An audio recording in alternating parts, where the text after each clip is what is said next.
The Church of the Good Shepherd, CGS Philippines, is a vision-driven church committed to manifest and apply the G12 core values. I am a true disciple.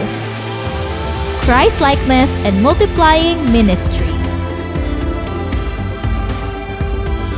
Caught by the vision. Understand, live, and transmit the vision. Committed to sell life. Evangelism, leadership development, and multiplication. Passionate spiritually. Devotional life, prayer and fasting, and holiness. Submission to authority. Love, honor, and respect my leaders. Commitment to time. Manage and invest my time for the kingdom. Lifelong relationship. Accountability and responsibility.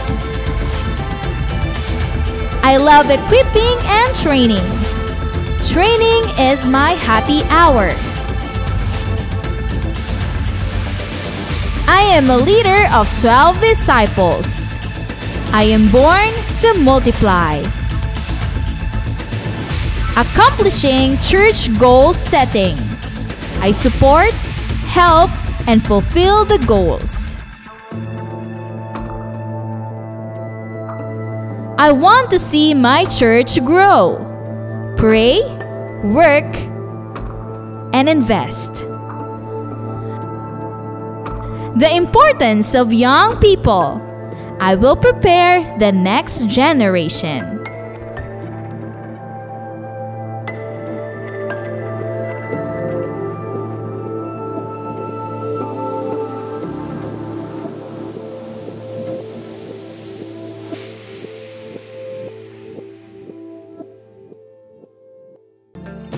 We are the Church of the Good Shepherd. We are inviting you to click like, share this video, and be engaged as we share God's vision to our online community. Disciples, be present and engage in our online classes. Live class every Sunday at 3 p.m., School of Leaders 1 every Sunday at 4 p.m., School of Leaders 2 every Sunday at 5 p.m., and School of Leaders 3 every Thursday at 7 p.m. There is power when we pray. Be part in our daily prayer at home every 5 o'clock in the morning and 6 o'clock in the evening. Leaders, stay tuned to our online leaders meeting together with our beloved Pastor Rami Henares Jr. every Tuesday at 7 p.m. Let's be involved and enjoy our journey in the Lord and His vision. Thank you and God bless.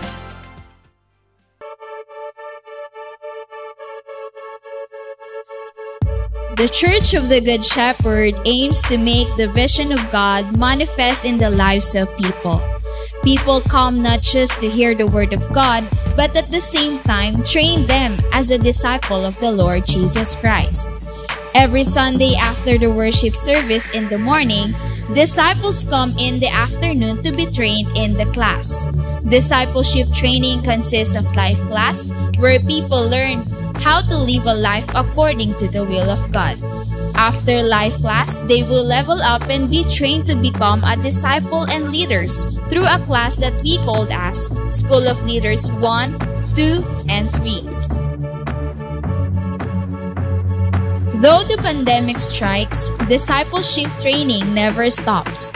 Life class and even School of Leaders 1, 2, and 3 transition to virtual classes. The teachers, together with the students, engage in learning and applying the vision of the Lord Jesus Christ to win, to consolidate, to disciple, and to be a leader that also reaches other people. Truly, Christ Church and His disciples will continue to grow and mature despite of the pandemic that strikes the world, because we are the church and we have the vision.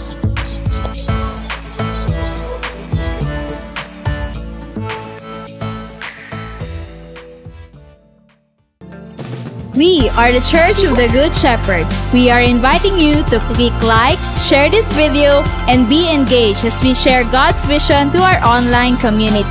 Disciples, be present and engage in our online classes. Life class every Sunday at 3 p.m., School of Leaders 1 every Sunday at 4 p.m., School of Leaders 2 every Sunday at 5 p.m., and School of Leaders 3 every Thursday at 7 p.m. There is power when we pray. Be part in our daily prayer at home every 5 o'clock in the morning and 6 o'clock in the evening. Leaders, stay tuned to our online leaders meeting together with our beloved Pastor Rami Henares Jr. every Tuesday at 7 p.m. Let's be involved and enjoy our journey in the Lord and His vision. Thank you and God bless.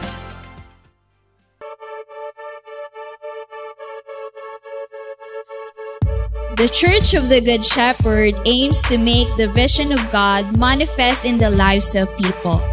People come not just to hear the Word of God, but at the same time train them as a disciple of the Lord Jesus Christ. Every Sunday after the worship service in the morning, disciples come in the afternoon to be trained in the class. Discipleship training consists of life class, where people learn how to live a life according to the will of God. After life class, they will level up and be trained to become a disciple and leaders through a class that we called as School of Leaders 1, 2, and 3. Though the pandemic strikes, discipleship training never stops. Life class and even School of Leaders 1, 2, and 3 transition to virtual classes. The teachers, together with the students, engage in learning and applying the vision of the Lord Jesus Christ to win, to consolidate, to disciple, and to be a leader that also reaches other people. Truly, Christ Church and His disciples will continue to grow and mature despite of the pandemic that strikes the world, because we are the church and we have the vision.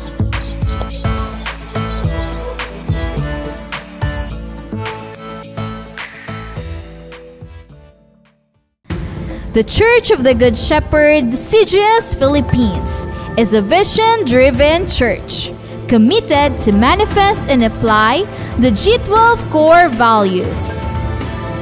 I am a true disciple, Christ-likeness and multiplying ministry. Caught by the vision, understand, live, and transmit the vision. Committed to cell life, evangelism, leadership development, and multiplication.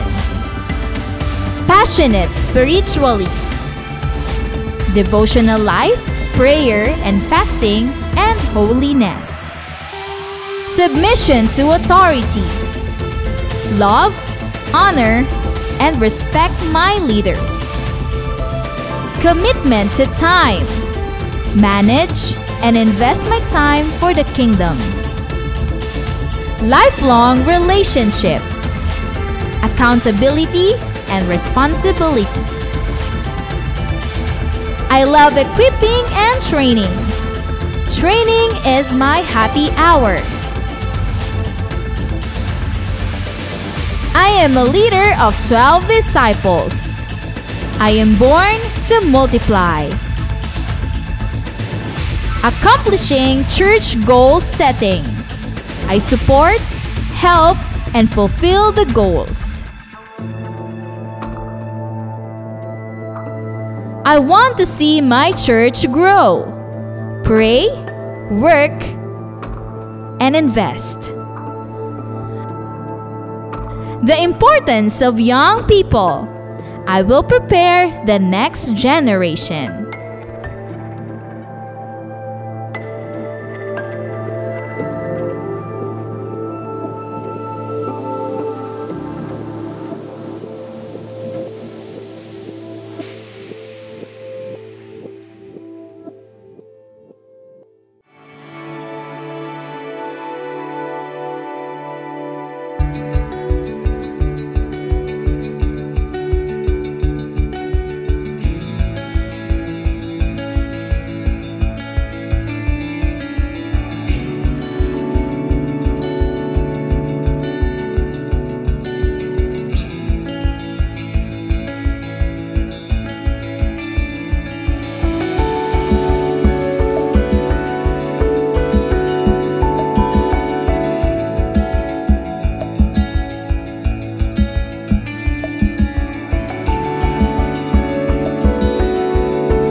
Muli, magandang umaga po sa ating lahat at welcome sa ating morning simbahay. Ating wini-welcome ang lahat nating mga kasamang pastors, mga primary, mga leaders natin, disciplers, mga cell group members, lahat nating mga invites ay ating wini-welcome. So, welcome po sa lahat ng nandito ngayon sa ating pagsamba na nasa Luzon, Visayas at Mindanao, even in abroad. Lahat nating mga kapatiran na kasama natin sa ating morning simbahay ay wini-welcome natin sa iba't ibang dako ng bansa, ang ating mga leaders, mga disciples natin, lahat nating mga kasama dito sa CGS Philippines ay ating wini-welcome. Lahat ng mga nanay at mga tatay, even yung mga kabataan na nasa kanilang mga tahanan. At ngayon tumututok sa ating pagsamba dito sa online platform ay ating wini-welcome. We believe God is Spirit and we worship Him in spirit and in truth. That is why we continue worshiping God even in online platform because we believe God cannot be confined in four walls, mga kapatid. Kaya sa umagang ito, isang pasasalamat muli ang ating gagawin sa Panginoon. Sasambahin natin siya in spirit and in truth. At simulan natin ang lahat, mga kapatid, sa ating panalangin. Let us pray. Dakilang Diyos na makapangyarihan sa lahat, nagpapasalamat kami sa panibagong buhay at lakas na binigay mo sa amin. Maraming salamat, O Diyos, sa mga anak mo na iyong ginising, even though sila po ay nasa iba't ibang lugar, ngunit ikaw ang una sa buhay nila. Kaya sa umagang ito, Panginoon, let your Spirit speak in the midst of us. Ang kalooban mo, O Diyos, ang siyang magpahayag sa aming kalagitnaan ngayon. Saan man kami naroon, O God, we know ikaw ay nasa aming kalagitnaan. And I pray, ang mga salita mo, O Diyos, ang siyang magbigay ng bukas na puso at kaisipan sa amin at mamuhay ng ayon sa iyong kalooban. Sa iyo po namin pinagkatiwala ang lahat. In Jesus' name I pray. Amen. Samahan po natin ang ating mga kapatid sa CGS Philippines Worship Team at damhin po natin ang mga awiting ito.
Ikaw ay sabat, walang iba.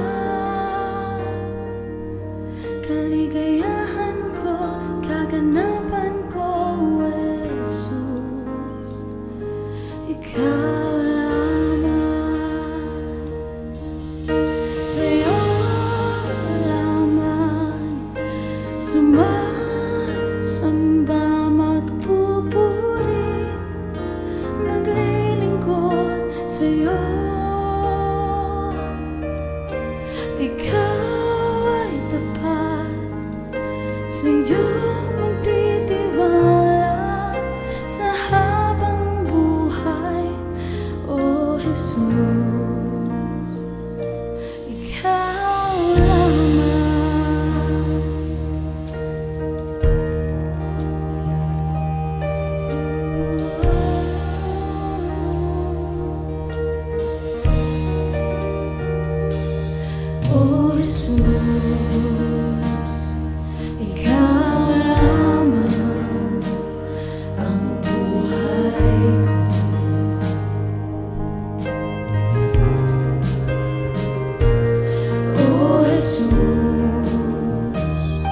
ikaw lamang ang buhay ko.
Praise God sa awitin na ating narinig mula sa CJS Philippines Worship Team at ating pong hawakan ang ating mga ballpen, mga notebook po natin at ganun din ang mga Bible po natin as we go on sa ating pagsamba sa Panginoon. Kung wala man tayong mga notebook, even in our gadget, pwede po tayo mag-take note, mga kapatid. Sa umagang ito, ang ating pag-usapan, makikita sa 2 Kings chapter 20 verses 1 to 6. Tingnan po natin. In those days, Hezekiah became mortally ill, and Isaiah the prophet, the son of Amos, came to him and said to him, Thus says the Lord, set your house in order, for you shall die and not live. Then he turned his face to the wall and prayed to the Lord, saying, Remember now, O Lord, I beseech you, how I have walked before you in truth and with a whole heart, and have done what is good in your sight. And Hezekiah wept bitterly. Before Isaiah had gone out of the middle court, the word of the Lord came to him, saying, Return and say to Hezekiah, the leader of my people, Thus says the Lord, the God of your father David, have heard your prayer.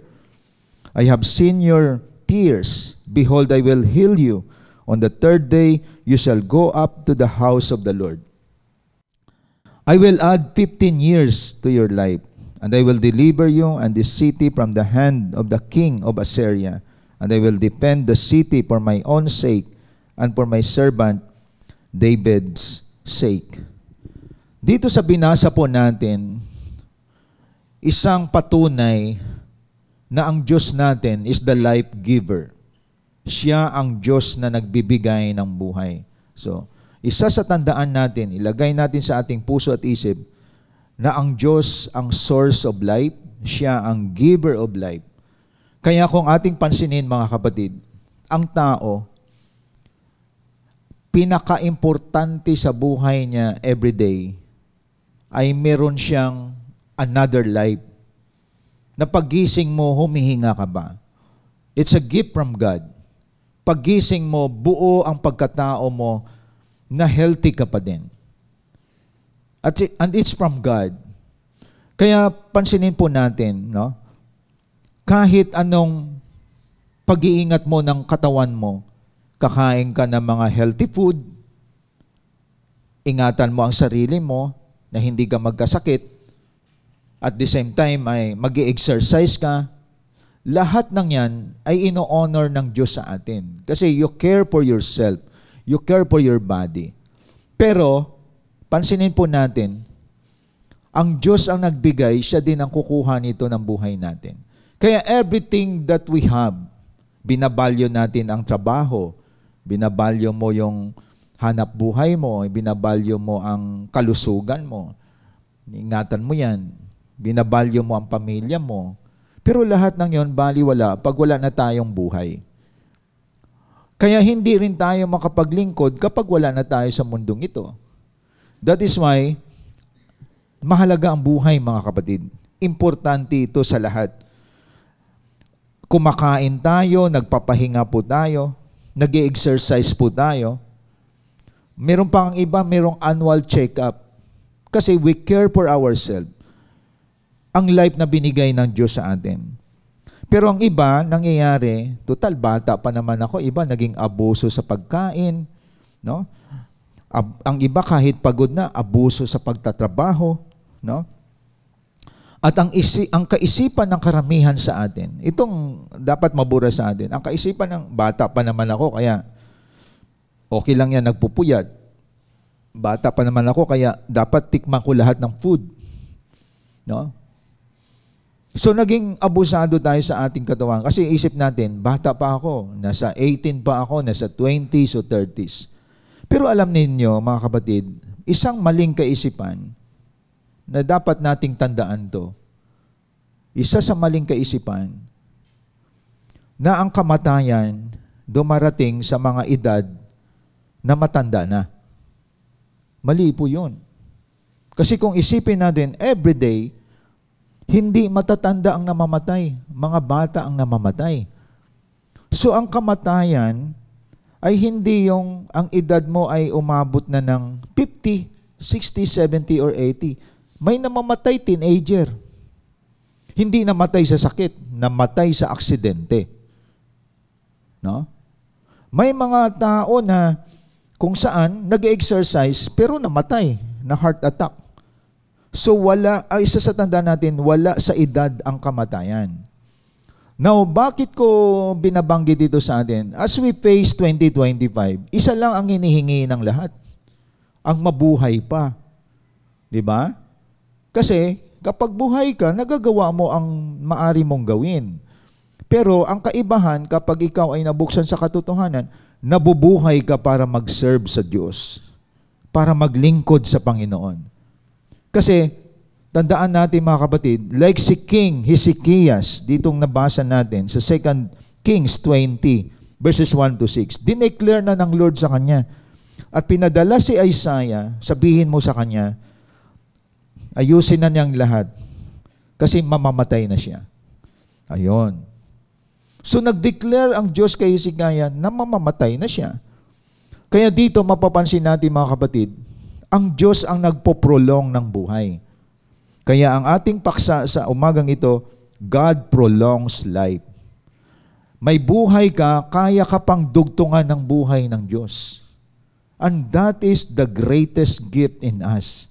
So kaya kapag nakita mo ang life na to galing sa Lord, hindi ako pwede magmataas. Hindi ako pwede magmalaki. Kasi wala sa edad ang kamatayan. Actually, millions na ngayon ang mga senior citizen. Maraming mga may edad na from the age of 60, 70, 80s.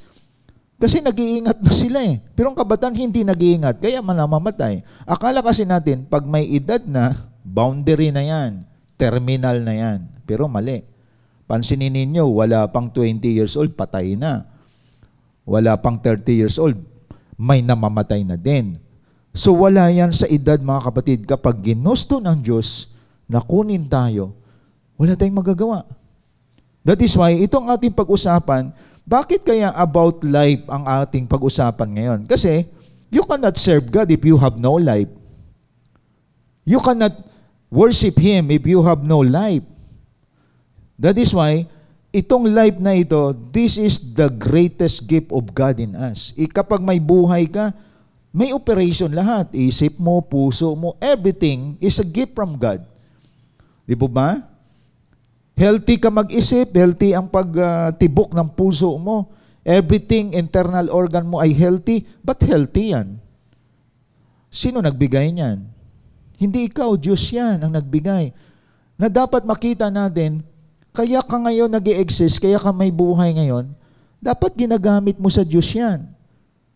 Hindi yan ginagamit dapat sa mundo. Kaya marami hindi ina-acknowledge ang Diyos, nilalaspag ang buhay nila, maaga na mamatay, inabuso.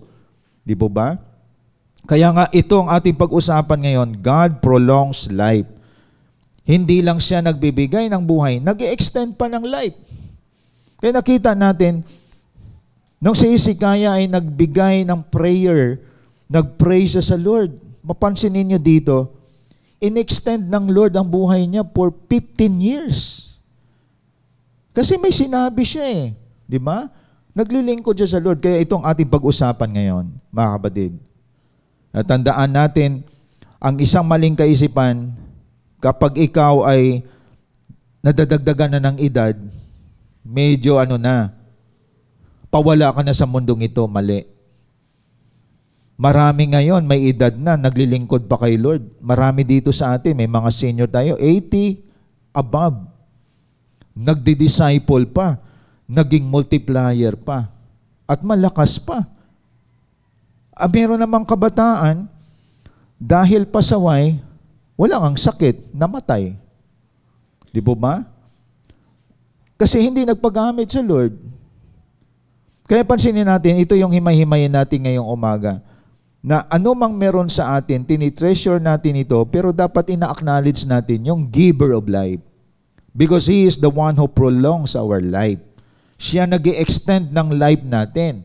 That is why we pray, we devote ourselves sa Word of God, we need His guidance. Kasi kapag sumusunod ka sa principles ng Diyos, nandun ang sekreto ng pagprolong ng Lord sa buhay po natin. Ang masaklap ngayon, maraming pabata ng pabata ang namamatay. Hindi yung maraming namatay na tumatanda. Hindi. No? Pansinin ninyo, lingunin ninyo, namamatay sa motor. Kasi naniwala sa bata pa ako kahit magpa-overspeed ako bumbubuhay ako. Hindi. No? So wala sa atin mga kapatid makapagsabi kailan tayo kukunin ng Lord. Pero ino-honor ni Lord kapag iniingatan mo sarili mo. Kaya tandaan natin, nabuhay tayo para mabuhay. Hindi ka nabuhay para mamatay agad. Di po ba? Isang babaeng balo noon nang na-encounter niya si Elijah, ito na lang makain namin. Then mamamatay kami. Sa mga tao, isip ganon. Pero hindi ganon. Dapat tandaan mo, you live to live, mga kapatid. Nabuhay ka para mabuhay. Yan ang isa sa tamang prinsipyo. No? That is why we speak life every day. Because that is the goodness of God in our life. No? Akala mo ikaw na may pinakamalaking problema, tandaan mo, lahat ng tao pinagpapala ng Diyos habang may buhay na binibigay sa atin. Kaya nga, ano ang sekreto para i-prolong ng Lord ang buhay natin? Number 1, fear and obey God. Ito yung mga tips na makita natin. Paano madudugtungan ang buhay natin? Kaya tingnan ninyo, napapansin ko, may malubhang sakit, may matinding sakit, pero nabuhay pa din for almost 10 to 20 years. Why? Ito, walang sakit, namatay. Pero hanggang ngayon, yung taong yun, nagkasakit man, nakaka-recover pa din. Kita nyo mga kapatid? So it does not mean pag may sakit ka, malapit ka nang mamatay. Mali pa din yun. Maraming may sakit, nakaka-recover. May mga nagkasakit, ay ginagamot at nagtitiwala sa sarili until now. 10 nang namatay, buhay pa rin siya. Kita niyo mga kapatid? Dahil ang sekreto, fear and obey God. That is in Proverbs chapter 10 to 27. Verse 27. Tingnan po natin sabi ng Proverbs chapter 10. Verse 27. Ang sabi po dito, mga kapatid, the fear of the Lord prolongs life, but the years of the wicked will be shortened. So nakita natin, di ba? Ang pagkatakot sa Diyos nagpapahaba ng buhay. But the years of the wicked will be shortened. Kita niyo mga kapatid? Nasa Bible. At ang salitang fear dito, hindi ka natatakot kay Lord kasi ano siya? Monster. Hindi. Ang word na fear dito, reverence. Siya lang bibigyan mo ng mataas na paggalang sa buhay mo. So pag may reverence ka sa Lord, binavalue mo siya every day. Siya ang pinanggalingan ng buhay mo. That is why you pray. You devote yourself to Him. You serve Him. You worship Him. Marami hindi na nagising ngayon. Marami hindi na nakatawid sa 2025. Ikaw, binigyan ni Lord ng buhay para makapag-serve ka sa Kanya. Anong dahilan na bubuhayin ka ng Lord kung hindi ka naman nagsiserve? Hindi ka naman sumusunod sa Kanyang mga salita. Nakita niyo mga kapatid? So the purpose why we live is to serve God, to worship Him, to disciple people, to reach out people, to worship Him. Kaya pag zero God ang buhay mo, it's just all about yourself, it's all about your self-interest, self-centeredness, self-seeking, puro ka self. Nangyari yan sa isang binatang mayaman. Kinuha na ni Lord buhay niya. Kaya ang katotohanan nito, pag wala ka lang rin ginagawa sa mundong ito, kinukuha ka na ng Panginoon. Tandaan natin yun mga kapatid. Sabi dito, the fear of the Lord prolongs life, but the years of the wicked will be shortened. Kaya another na maling kasabihan, ang masamang damo matagal mamatay. Mali na naman yun. Ang sayings na yan, pag sinabing masamang damo, masamang tao, matagal daw mamamatay. Marami na ngayon na mamatay ng maaga. Dahil naging addict, sinira ang katawan, nilaspag sa bisyo, no? At marami na, ano yung masamang damo? Yung akyat bahay, na mamatayan. No? Pag natimingan, mababaril ka. Pag nanakaw, maraming namamatay din dyan. Di po ba? Nang hold up sa bangko, paglabas, nakaabang na pala ang mga pulis. So, hindi totoo na ang masamang damo ay mahirap mamatay. Actually, yung mga righteous people ang pinoprolong ng Diyos ang buhay. Kasi sila yung nagre-reach out ng mga tao na mabago ang mga buhay at mahatid ang mga tao sa buhay na walang hanggan. At tandaan natin yon, mga kapatid. Kaya, dito makikita natin, no, i-treasure natin kung ano mang buhay ang binigay ng Diyos sa atin. Kasi pag sinabi fear, I honor God. Ang ginagawa natin ngayon, sumasamba tayo, naglalaan tayo ng oras para magkaroon tayo ng community fellowship in online or face-to-face through cell group.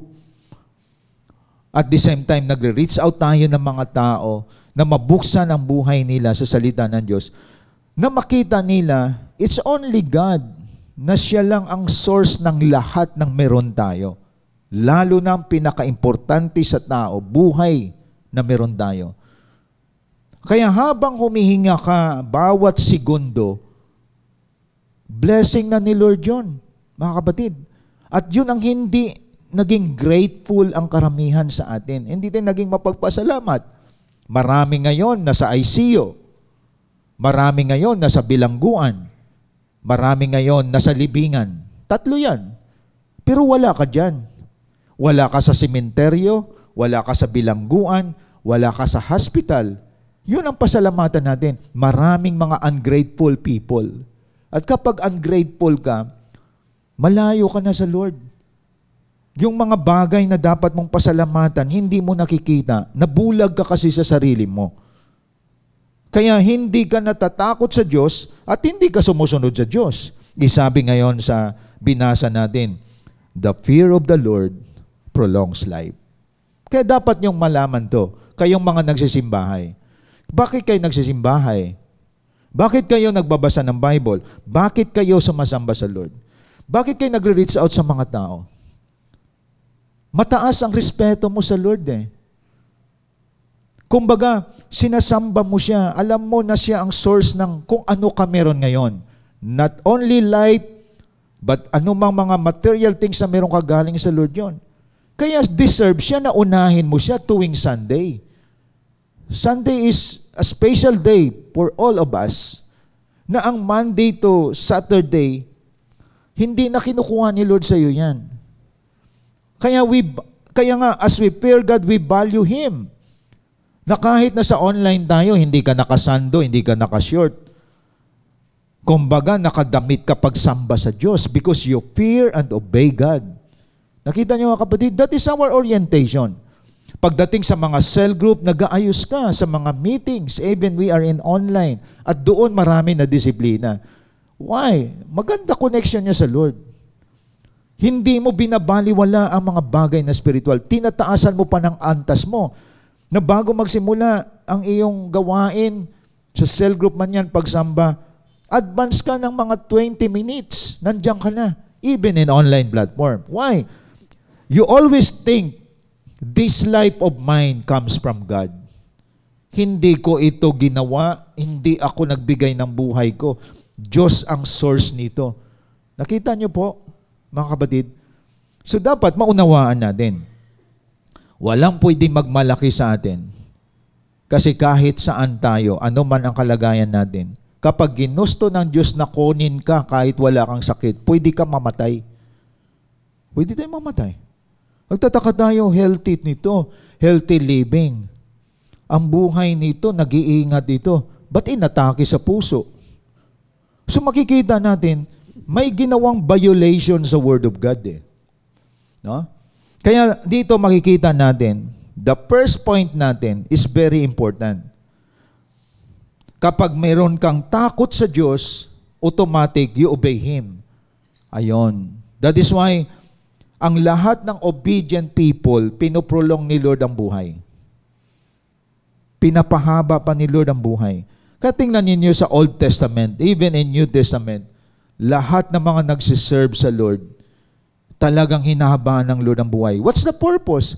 Ginagamit siya ng Panginoon eh. Kaya ayon sa survey, ang mga tao daw na mahabang buhay, makikita mo sa church. Isa sa great evangelist si Billy Graham. Almost umabot na siya sa edad na 100. No? Great evangelist yan. No? Makalipas lamang ilang taon, siya ay nawala na. Pero ano na yon? Bonus na ni Lord. Ang tao ngayon, mahirap na makarating ng 50 years old. Di ba? Kaya yung mga nakarating ng mga 60, 70, 80, 90 or what, mga kapatid, regalo ng Diyos yan na matindi. No? Tapos healthy pa kaysa sa mga bata.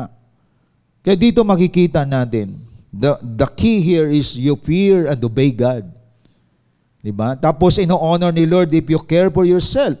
Na even bata ka pa, o teenager ka man, nasa prime age ka, you take care of yourself because your body is the temple of God. Why you care for your body, you care, nag-iingat ka sa iniinom mo, nag-iingat ka sa kinakain mo, kasi I serve the Lord. Nag-exercise ka kasi I serve God. Hindi para ipagmalaki yung katawan mo. Kundi ikaw ay nag-exercise para meron kang energy sa paglilingkod kay Lord. Kaya tingnan ninyo, kapag naintindihan mo to, buhay na buhay ka ngayon sa pagsamba. Hindi yung iba mukhang gulay na. Inilaspag na buhay nila sa mundo eh. Ang iba gusto na mag-serve kay Lord, nakahiga na sa karamdaman. Mali po yun. Kaya habang tayo na-rejuvenate, na-energize, ang lahat ng meron tayo kay Lord to. Gamitin natin, mga kapatid. Kaya that's the first point na makita natin. Paano napoprolong ang buhay ng isang tao? May takot siya at may pagsunod sa Diyos. At yan sinabi sa Bible, mga kapatid. Second, God prolongs life. Ano ang prinsipyo ng Bible? Honor those in authority. So the word honor is very important. Meron kang reverence sa Lord, yung mga above to you, nauna sa iyo, nag-guide sa iyo, you honor those in authority. Sino yung mga authority? Una, parents natin. No? Before God is our parents. Sino yon? Yung ating mga spiritual parents, our pastors, our leaders, our disciples. Kasi yun ang model mo sa buhay. Na kapag may inaalagaan ka, yun din ang gagawin nila sa iyo. May sinusundan sila, leader namin, mataas ang galang sa aming mataas din na kalagayan. So susundan ka, you are a model, mga kapatid. That is in Ephesians chapter 6, 1-3. Tingnan natin. Ephesians chapter 6, verses 1-3. Sabi dito, children, obey your parents in the Lord, for this is right. Honor your father and mother, which is the first commandment with a promise. So that, now this is the outcome, verse 3. So that it may be well with you, and that you may live long on the earth. Kita nyo mga kapatid, ang sekreto ng paghaba ng buhay, hindi lang yung pagkain ng gulay. Hindi lang yung matulog ka ng maaga, which is tama naman. Hindi yung iwasan mo ang mga bagay na magpaiksi sa buhay mo, which is tama naman. Iwasan mo yung pag-inom ng alak, iwasan mo yung pagpupuyat, iwasan mo yung pagbibisyo. Pero mayroong sinasabi ang Bible, iwasan mo man lahat yon. Hindi pa rin maprolong ang life natin. Ang pagprolong ng life natin, honor your father and mother, so that it may be well with you, and that you may live long on the earth. Kaya pansinin niyo yung mga anak na mataas ang paggalang sa magulang. Matanda na sila pero buhay pa din. May honoring spirit sila eh. At ang honor dito, gusto kong makita natin, isang typical example to na sa bahay natin, ang parents natin, ino-honor natin yan. Mapapansin nyo, maobserbahan ninyo, yung mga anak na hindi gumagalang sa magulang, umaalis ng hindi nagpapaalam, isa pa yon. Hindi nagpapaalam, wala na pala siya sa kwarto, biglang may dumating na pulis kinaumagahan. Sinabihan ng parents, pwede nyo nang makita ang anak nyo, patay na. Bakit? Biro mo, lumabas ka ng bahay, naka-short. Naglalakad ka sa dilim. Ni-rape ka at pinatay. Hindi alam ng parents mo, tulog na tulog. Tumakas ka eh. Nakita ninyo, maraming mga kabataan wala sa panahon ng kamatayan. Nakita nyo mga kapatid, ayaw magpa-disciple eh. Ayaw magpa-disciple, pinagtawanan ang discipleship, mga OA. Ang kinuha, adik, kaya bugbog sarado, binuntis ng adik. Kasi hindi ino-honor ang parents. Pag ang parents sumama ang loob sa isang anak, dahil sumuway, hindi uunlad buhay nun. And that is death. Biro mo, nabubuhay ka na kahit nagtatrabaho ka, kapos ka pa din. Kamatayan yan. Gutom ka pa din, naghahanap buhay ka, pero walang-wala ka pa din. Kapag i-trace ang buhay mo, bastos ka sa parents mo eh. Iba may extension pa yan, hindi lang sa parents bastos, sa mga kapatid ng parents. No? Kaya tayo, no, tandaan natin to, even though hindi pa tayo na-disciple, nakita ko yung extension ng life ng Lord sa atin. Yung sa amin, ang mga kapatid ng aming mga parents, mataas ang respeto namin sa kanila. Yung kapatid ng tatay namin, yung kapatid ng nanay namin, nire-respeto namin yun. At nakita ko, that is honoring spirit. At pagdating sa church, ino-honor din natin yung mga nilagay ng Lord sa atin, nagme-mentor sa atin. Di po ba? Sino sila? Mga pastors, mga leaders natin. At doon ko nakita, as we honor the authority, God prolongs our life. Kapag wala ka na sa umbrella ng protection of honoring, mga kapatid, mapapansin po natin, marami po nasira ang buhay. Kanina nga lang, tinanong ko ang mga media at music team, may isang youth, sabi ko, ano kayang kalagayan mo kung wala ka dito sa discipleship? Pastor, addict na din ako. Biro mo yon. Tapos sinagot ng isa, hindi lang naging addict, baka natukhang pa. Oh, tita niyo mga kapatid? So, untimely death tawag nun. Wala sa panahon ng kamatayan. At maraming kabataan wala sa panahon ang kamatayan sa buhay nila. Why? Naging mayabang eh. Umalis sa discipleship at pag magpatakbo ng mga motor ngayon, matitindi. Number 1 na kamatayan sa Pilipinas, pag i-trace mo sa Philippine General Hospital, namatay sa pagmumotor. Sino sila? Kabataan. Akala kasi natin, bata ba ako? Akala mo, you are protected. Iniimbitahan mong kamatayan eh. Hindi ka nagpapalo sa mga rules and regulation. Hindi mo sinusunod ang rules and regulation ng parents. Hindi mo sinusunod ang rules and regulation sa batas ng Pilipinas. Ang pag ginagawa mo palagi lahat ng bagay na bawal, patungo yan sa kamatayan. Kaya nga bawal eh. Diba? So nakikita natin, isa sa alarming ngayon na nabulabog ang gobyerno natin, early pregnancy. Marami sa mga kabataang babae nabubuntis. Hindi pa hinog ang matris, nakabuo na ng bata. Nakita niyo po? At problemang malaki yan ng bansa natin.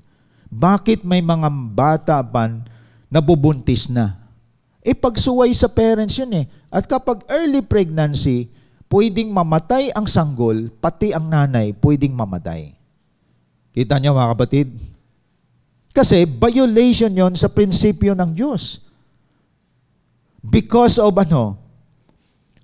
bawal na pagkukonek na hindi pa dapat nag-aaral ka pa, dapat naghahanap buhay ka pa, na may trabaho ka pa, hindi mo binabalyo ang spiritual na bagay. Hindi mo binabalyo ang mga tao sa taas mo.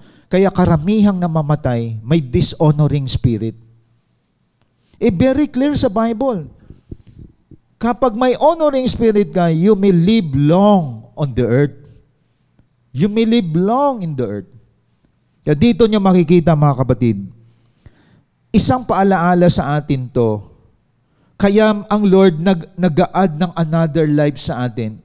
You obey His principle. You follow His principle. Alam nyo ba na ang buhay natin, isang regalo na kapag nakarating ka ng 120 years old. At may posibleng mangyari yan sa atin. Ngayon, 20 years old lang, patay na eh. Diba? Basto sa parents, basto sa mga tita, mga tito, walang paggalang sa gobyerno, at nagwawala, at as if na hindi siya mamamatay, sumama sa mga maling barkada, at kasama din siya sa namatay. Naalala ko dati ang mga maling barkada, ang ganda ng hanap buhay ng babaeng ito, ang ganda ng kanyang trabaho, sumama sa mga maling tao, nag-hotel sila, nag-inom sila, nag-party-party sila. Walang dumamay at walang naghugas kamay. Nadatnan sa bathtub, patay na. Pero mo, ang ganda ng hanap buhay niya, no? Nag-party ng mga tao na wrong people. Saklap yun sa parents. Pinaaral mo, nakapagtrabaho, iningatan mo, mamamatay lang sa mga wrong barkada. At walang umamin, everything nag-deny. Ang mga wrong barkada, walang pagpapayo na matuwid yan. Walang pagre-rebuke. Ang mga right barkada, nasa cell group at nasa discipleship. Diyan ka pagsasabihan, diyan ka pagagalitan. Kaya ang tao na palaging pinagsasabihan at pinapagalitan, ang dami kasing maling ginagawa eh. At kapag matalino ka, you treasure everything. Magpapasalamat ka although masakit. Pero nahuhubog ka, naging good person ka. At doon hahaba buhay mo. Pero yung mga rebelde, nagsasalita ba lang, walk out na agad. Pag nagsasalita ang pastor, ang leader, hindi na magpapakita yon. Pero tandaan natin, wala pang tao na nagtagumpay sa ganyan. Lahat ng may mentor, nagsorhay ang buhay. Nagpapakorek, nagpaparebuke. Kaya sabi ko kanina sa mga musician, treasure everything that you have now. No? Sabi nga sa message ng Friday, that is your birthright as a leader, as a disciple. Pag binitawan mo yung leadership, pag binitawan mo yung nagme-mentor sa'yo, you invite death in your life. Kasi sila magagay sa'yo, oy, bangin yan. Hindi dyan, dito ka sa kanan. Masama yung pupuntahan mo. Kita niyo mga kapatid? Kaya kapag may mentor ka, may leader ka, may pastor ka, grabe blessing ni Lord sa buhay mo. It's not about money. Yung mga tao na yan, sila ang magpapaangat sa buhay mo. Kaya sabi ko kanina sa mga media team at saka sa mga music team, bihira na meron kayong ganyan. Maraming kabataan sira na buhay ngayon. Kaya kayo iningatan ni Lord. Lalo niyong mahalin, palaguin, pagbutihin pa yan. Kaya mapalad kayo kung nasa church kayo, ginagabayan kayo. Tandaan ninyo mga kapatid, lalo niyo pang pagyamanin yan. Pero yung mga rebelde, yung tama ng pinapagawa sa kanya, sinisira pa niya. Yung mga rebelde, mareklamo, ma-excuse. Tandaan ninyo, hindi magtatagal buhay natin. Kasi magpapamilya ka, ganyan din ugali mo eh. Saan ka nakakita? Kaya maganda kapag makita sa iyo ang pagsunod, pagpakababa, pagpapasako. Pag nagkapamilya ka, ganyan din mga anak mo. At ganyan din ang mga apo mo. Pero kung sa iyo pala nagsimula, kita na ang future ng iyong mga anak. Maging katulad mo din. At hindi yan magtatagal. May tatapat sa iyo, mga kapatid. Kaya tingnan ninyo, honor those in authority. Clear sa Bible that you may live long on the earth. Nakita niyo mga kapatid? Kaya like what I said na sinabi ko kanina dito, iniwan ang discipleship. Pagkalipas ng ilang taon, inatake ng puso. Bakit? Umiinom na eh. No? Hindi kaya ng physical body ang mga vices sa katawan. Nakita nyo? Hindi pinahalagahan ang mga parents. Nakuha, adik, bugbog sarado, at pagkatapos, untimely ang pagkakaroon ng anak. Kita nyo? Hindi kayang palakihin ang anak. So minsan, sa pagiging rebellious natin, as if entitled ang tingin mo sa sarili mo, hindi ka na mapapayuhan. Pero napiperwisyo mo sometimes yung pamilya mo din. Diba? Ang taong hindi sumusunod, perwisyo yan, mga kapatid. Perwisyo ng bansa, perwisyo ng pamilya, perwisyo ng society. Kaya obedience is a blessing. Ito yung humuhubog sa pagkatao natin, mga kapatid. Ito yung nagpapaayos sa buhay natin. At nakita natin na sa last days na tayo. Diba? Saan ka nakakita ngayon sa Thailand? Massive ang wedding. Ikinasal ang babae at lalaki. So nakakapangilabot ang balik ng Diyos niyan. Di ba? Kasi hindi nagbabasa ng Bible ang mga leader. Kaya nakikita natin, ngayon umuulan na naman ng apoy. Kita niyo po, at nasa last days na tayo. No? Marami ng kalamidad nangyayari sa atin kasi marami nakikinig sa maling prinsipyo, hindi tumatayo sa prinsipyo ng salita ng Diyos. At kayataan na preserve lamang ang mundo dahil nandyan ka. You are the light and salt of the earth. Napipreserve ang mundo na hindi pa sinisira kasi ikaw nagpipreserve. You live a righteous life. Diba? Pero marami na ngayon namamatay. Kaya tandaan natin, ang disobedient person inviting death in his life. Tandaan po natin yon, mga kapatid. Biro mo, ang tinuturo sa iyo ang tama, ginagawa mo mali. Di po ba? Kaya napapansin ko kapag binuksan ninyo ang Facebook, ang daming balita diyan. Di po ba? Makikita mo na ikakasal na sila sa buwan na to, parihong namatay, magkasintahan. Kita nyo? Kabataan na lunod sa ilog. So tingnan nyo, ang babata na mamatay. Eh bakit? Nasa kanila yung sobrang laya, hindi nagpapaalam. Ayun, hindi marunong lumangoy, biglang tumalon sa malalim na tubig. Maraming ganyan. Tandaan natin, it's a blessing na meron tayong parents, meron tayong spiritual parents, meron tayong nagme-mentor sa atin, nakabakod sa atin, at if you honor those people, protektado ka ng Diyos. Iingatan ka ng Panginoon. Kaya dito, if we want and desire, God prolong my life, Lord, ikaw nakakaalam ng buhay ko, extend pa ng Lord yan. Kasi para sa Kanyang ginagawa mo. Kaya tandaan natin, ang kamatayan wala sa healthy. No? Ito masasakitin, ikaw healthy, ikaw pa namatay. Yung masasakitin, buhay pa ngayon. Bakit? Nag-disobey ka sa Lord eh. Di ba? Akala mo, kabataan ka, malakas ka pa, puyat ka pa. No? Magpuyat ka pa. Di ba? Ang karamihang namamatay, yung nagpupuyat na wala namang kinikita. Ayon.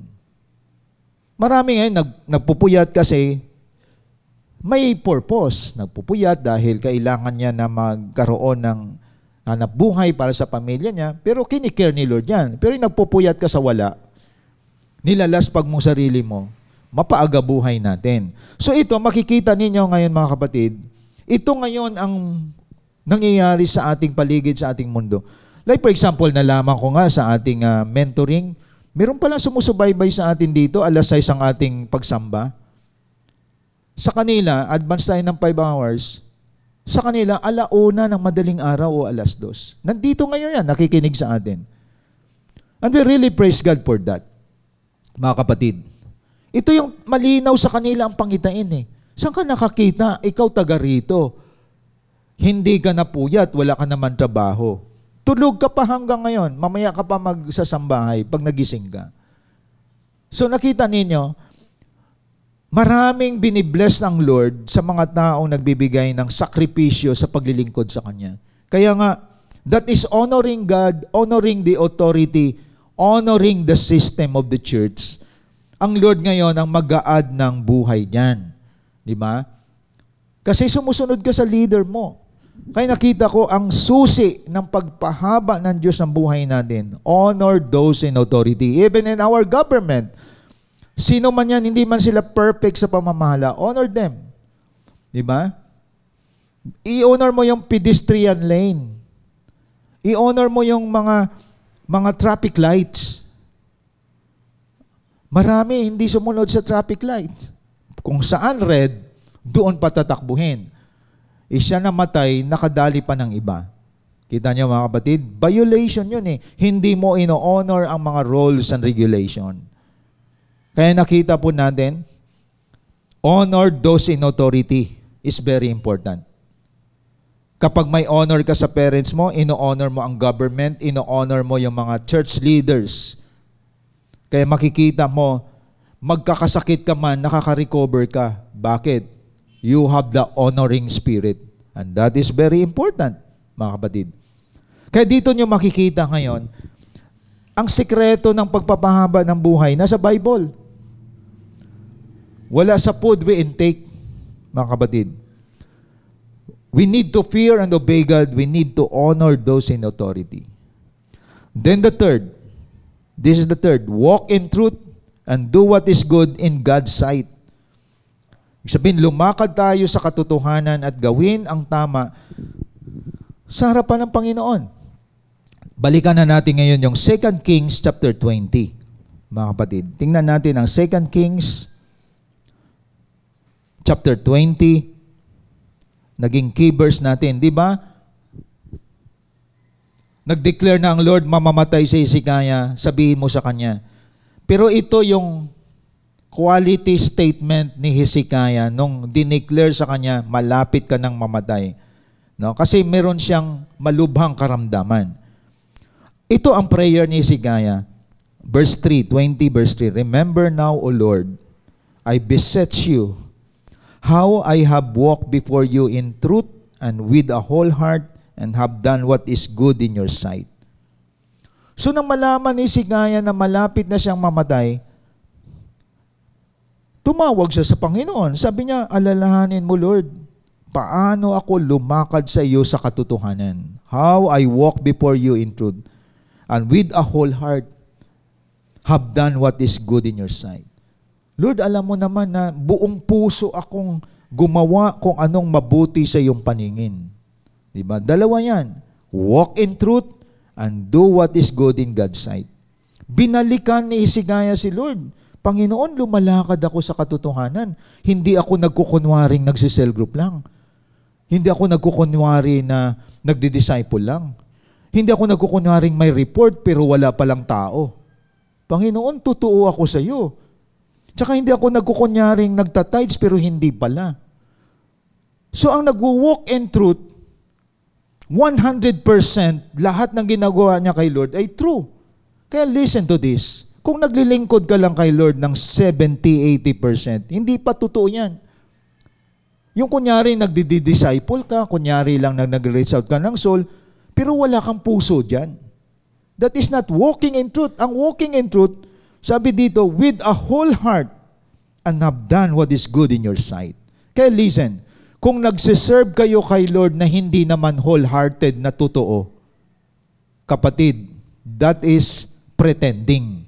Pagkukunwari lang yun. No? Kasi, halimbawa, ang pastor, hindi naman all-knowing yan. Leader mo, hindi all-knowing. Pero hindi ka pala totoo sa paglilingkod.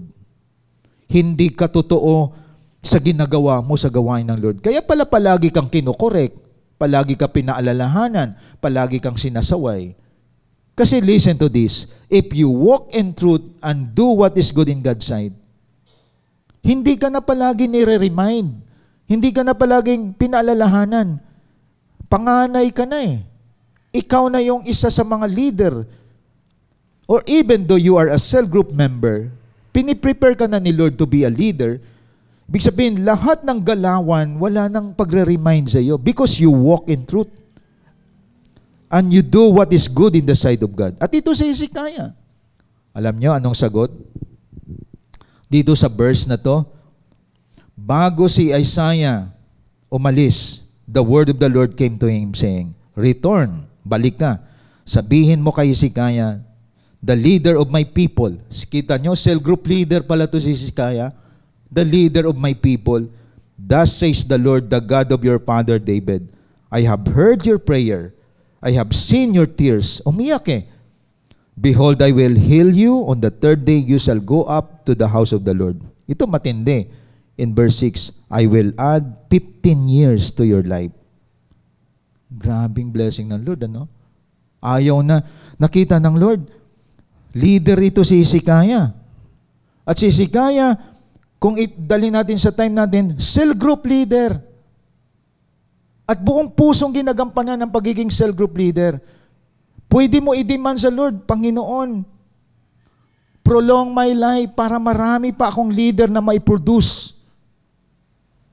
Hindi lang 15 years ang i-add sa iyo ng Lord. Sabi na Lord, I will add 15 years to your life. See? God is the one who prolongs life. Kung si leader ka, iniwanan mo mga tao mo, nagkalat pa mga tao mo, pumunta pa sa mga maling katuruan, kasi sarili mo lang, gusto mo na kasing magka-boyfriend. Ayan. Yung pala, magsasayaw ka lang dyan sa Facebook.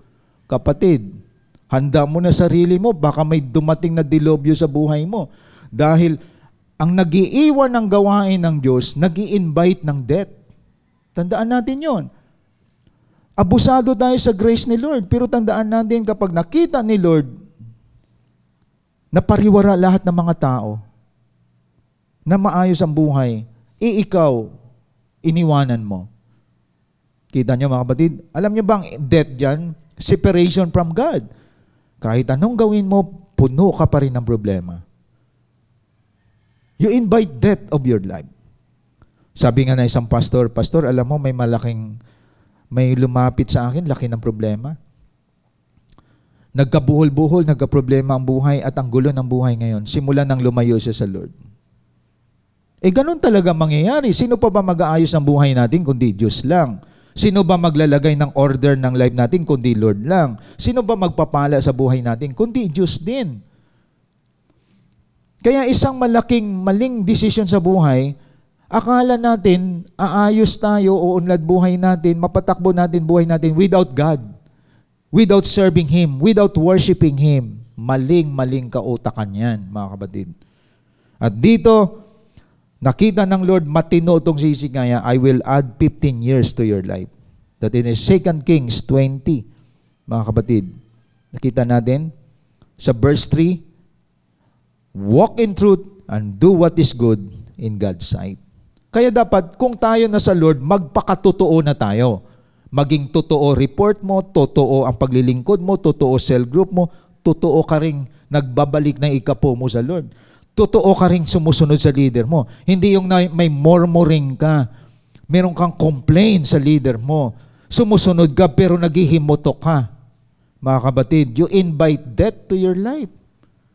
That is why God prolongs life to those who are pure, to those who are honest toward Him. Nalaala ko na nagsimula ang gawain, isa kami sa pioneering ng church na to. Yung tatay namin nagkaroon ng rheumatoid arthritis. Sa kasagsagan ng peak ng sakit niya, rheumatoid arthritis, nasaksihan ko, hindi na niya mahubad ang kanyang damit. Bawat touch sa katawan niya, umiiyak siya. At nung time na yon, pinapawisan siya sa edad niyang 55 years old. No, wala pa akong asawa noon, nasa lutos pa kami dito.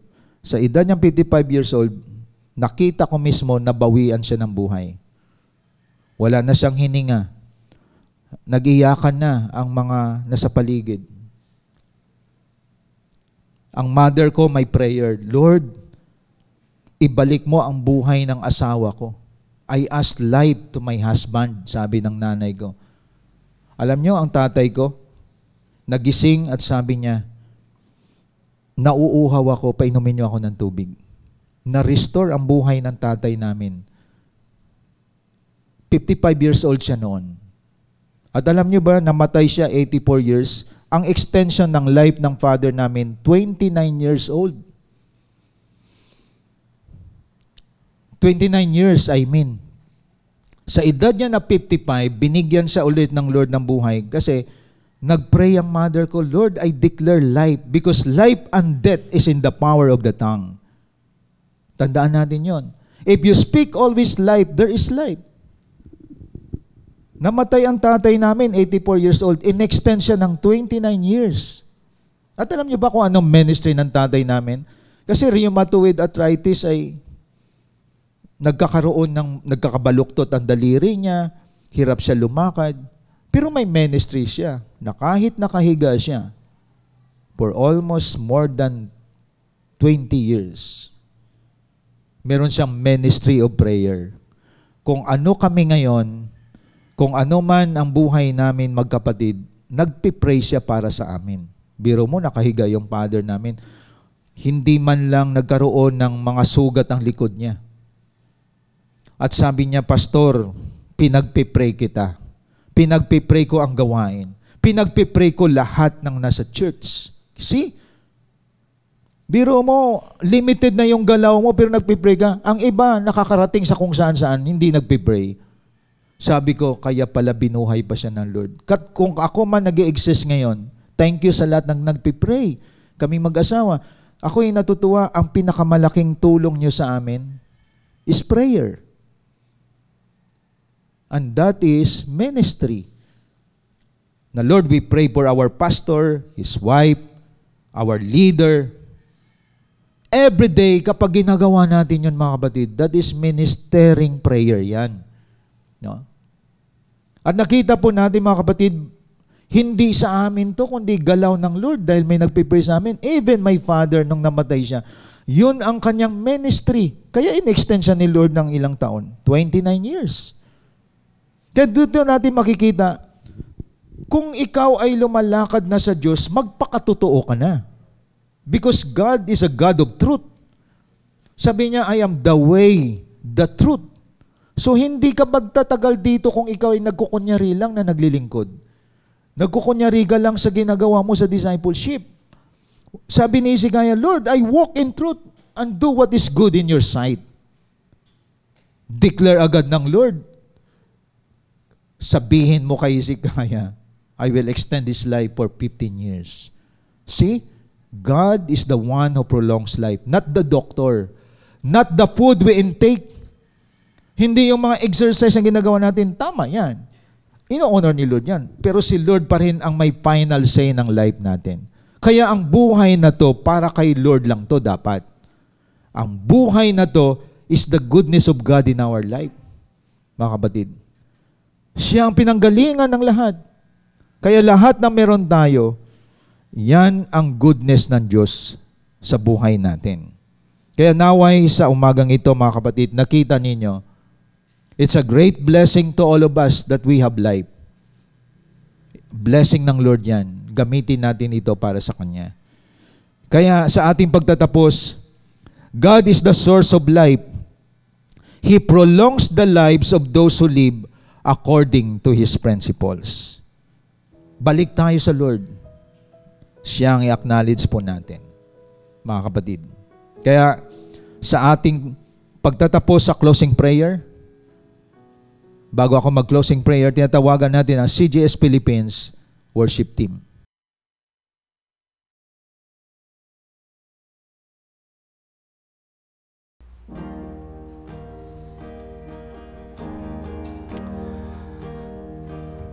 Thank you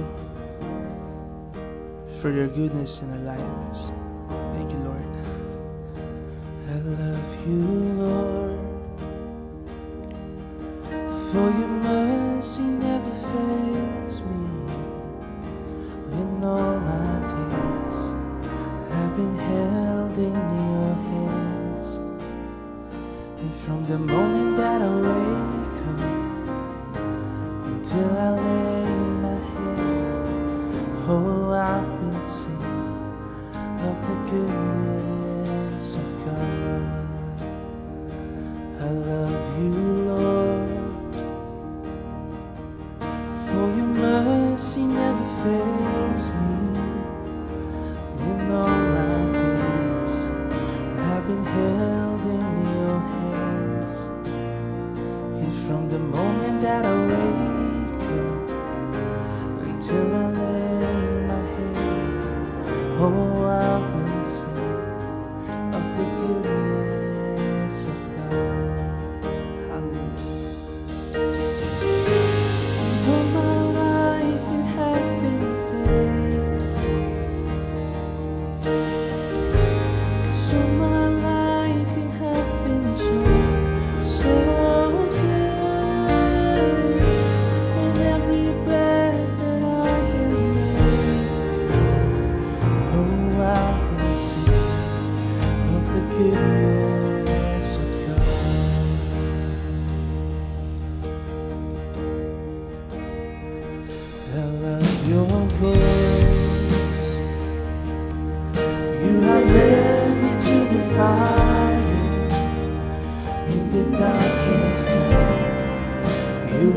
close like no other. You see, I know you as a father, I know you as a friend, and I have been in the goodness of God. Oh, so my life you have been faithful. So my life you have been so good. With every breath that I am made, oh, I will sing of the goodness of God. All my life, so my life you have been faithful. Yes, Lord. So my life you have been so good. With every breath that I am made, oh, I will sing of the goodness of God.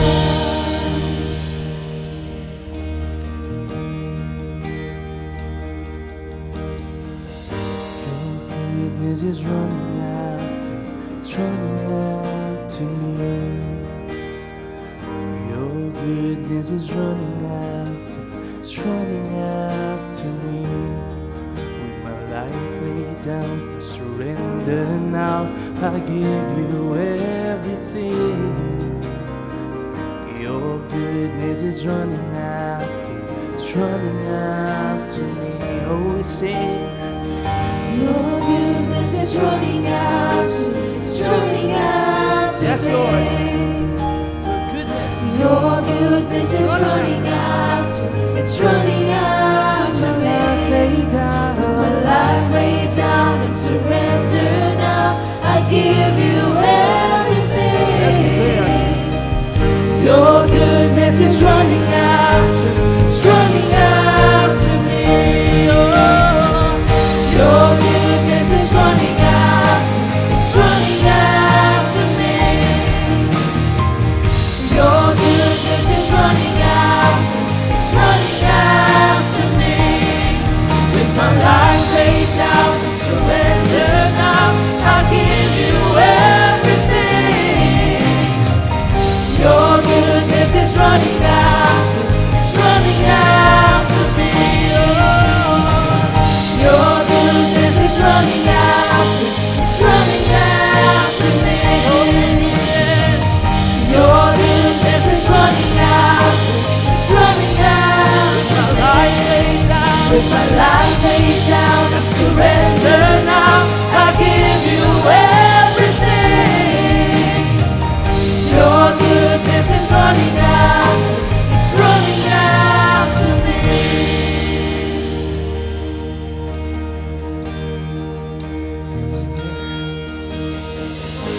Cause all my life you have been faithful. And all my life you have been so good. With every breath that I am made, oh, I will sing of the goodness of God. Thank you, Lord. 'Cause all my life you have been faithful. Thank you, Lord. 'Cause all my life you have been so good. With every breath that I am able, oh, I'm gonna sing of the goodness of God. Oh, 'cause all my life you have been faithful. 'Cause all my life you have been so good. With every breath that I am able, oh, I'm gonna sing of the goodness of God. Oh, I'm gonna sing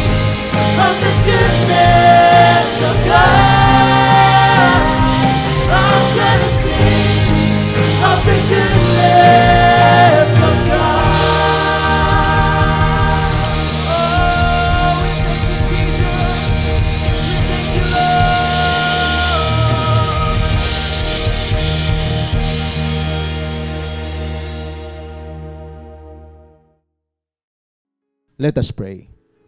Father God, maraming salamat. Pinalalahanan mo kami. Ikaw ang life giver. Ikaw ang source of life. And all of us must be humble enough na lumapit sa iyo, na i-acknowledge namin kung wala ka, walang buhay. And we pray, naway lahat ng kasama namin ngayong umaga sa lugar na to, sa online platform, all of us will honor you. All of us are ready to obey you. At the same time, all of us must walk in truth and do what is good in your sight. At ang buhay na ito habang binibigay mo sa amin, gagamitin namin ito for the glory of your name. At ito ang aking panalangin, Panginoon, na mangyari ito sa lahat ng nandito, na ang buhay na ito, hindi ito gagamitin lang ng mundo, kundi ginagamit para sa pagpapalawak ng gawain mo sa daigdig na ito. I pray blessing to all of us today. Sa pangalan ng Diyos Ama, ng Diyos Anak na si Kristo Jesus at Diyos Espiritu Santo. Amen and amen. Thank you and God bless po sa ating lahat. Hope you've been blessed by the message of God today as we continue to extend our calling in loving God and loving people, even in online, and keep you more updated to our journey in God's vision. Connect to us wherever you are. Like our Facebook page, follow us on our Instagram account,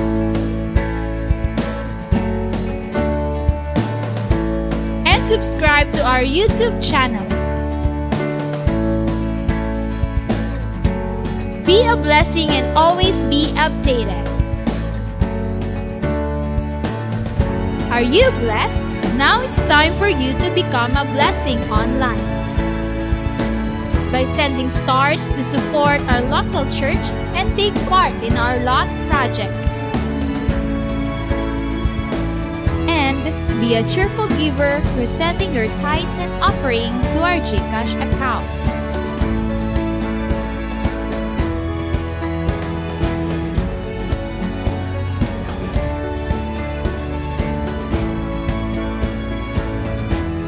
See you on our next online worship. Thank you and God bless.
Let's go.